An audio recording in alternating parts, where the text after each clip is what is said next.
अगर बात इलेक्शन की थी, जिस तरह मैंने कहा, तो फिर ये ऐवान में आते।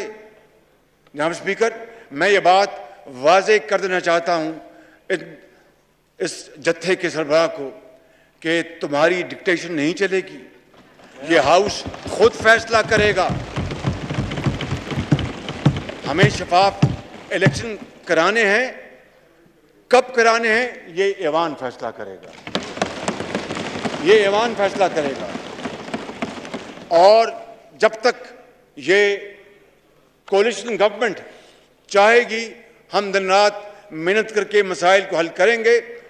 इस हुकूमत की जो मियाद 1 साल 2 महीने है, इमरान खान नियाज़ी किसी भूल में न रहना। हम बातचीत के दरवाजे खुले हैं। बातचीत करना ये सियासतदानों का सबसे आला ज़र्फ़ होता है, सबसे शानदार टूल होता है, हथियार होता है। बातचीत के लिए दरवाजे खुले हैं। मैं कमेटी बना सकता हूं, लेकिन अगर तुम्हारा ख्याल है कि तुम हमें मरूब कर लोगे, ब्लैकमेल कर लोगे, डिक्टेशन दोगे, तो अपने घर में दो। इस ऐवान को मत दो ये डिक्टेशन।